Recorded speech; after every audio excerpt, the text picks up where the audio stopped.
Okay, so hey YouTube. So this past weekend I went and saw a plastic surgeon for a breast augmentation consultation. Can't say that 3 times fast, but it's basically a fancy way of saying I went and talked to a doctor about him potentially giving me a boob job. So for those of you who are wondering at home how big I'm gonna get, he recommended 475cc, which would put me right at about a 36C bra size, under the muscle silicone implant, which is the same thing that Dr. McGinn recommended. The 475 felt a little bit small to me, but the 550, it definitely felt too big. So there is one size in between, the Goldilocks sample maybe, but naturally he didn't have it, so I'm not sure how much of a difference that is, and I think that, kind of a 36 isn't really that big, although I'm a little bit short, so I feel like I'm a little bit stocky as it is, and obviously going too big would make me appear more top heavy, so I was like, that extra 25, 35 cc's, whatever it is, from a 475 to a 505 or a 510, I don't really know how much of a difference it's going to make. So maybe it's the 475 is probably pretty adequate anyway. And so then that means, well, how do I pay for this? So it's a $6,000 procedure, but my insurance will cover the surgery because they cover top and bottom surgery, but using insurance means that I get to go through that whole amazingly fun process of getting a pre-authorization for the surgeon, figuring out how we're going to do the billing, because surgeons, I guess, typically don't expect to get paid by insurance for boob jobs, so I don't know if the billing is set up or they just don't want to deal with it or whatever, but I don't know, so I'm gonna have to go and figure that out before I decide whether or not I'm gonna use this surgeon. Maybe I'll go ask around, see if I can't feel the 510cc model for myself,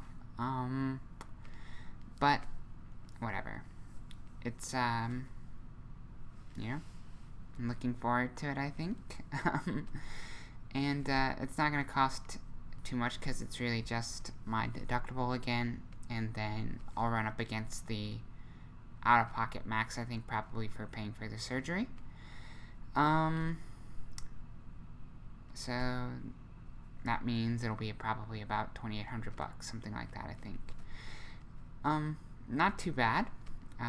It would have been a lot better for me had I done this surgery the same year as SRS.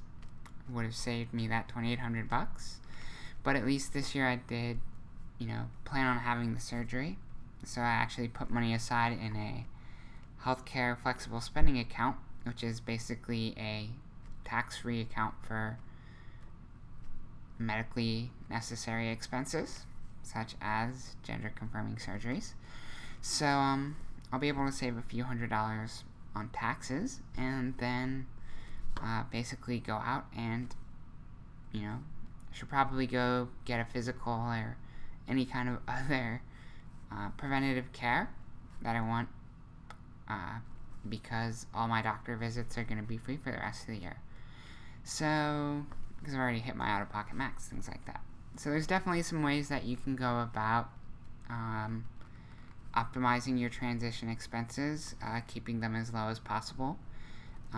One is obviously having trans-inclusive insurance. It's not particularly easy to get it, though, or to get jobs at the companies that offer it. Like, it's very easy to just say, well, yeah, like, I spent, maybe $7,000 out of pocket for SRS and for a boob job, and those would probably market price with all the travel and everything else like that be in the vicinity of $30,000 to $35,000 usually. So I'm getting a 20-25% discount because I have a good job with a great employer that has inclusive benefits. But I also spent a lot of money on my education to help me get that job. But I also, recognized that I didn't need necessarily some other transition-related expenses as well. So I don't need facial feminization surgery to pass. I may want to get some done anyway, but that's beside the point. Didn't need a ton of hair removal, things like that. So I kind of lucked out on the expensive side because transition can get quite expensive. But before I continue on too much about my privilege, that's really kind of what I wanted to make this video about.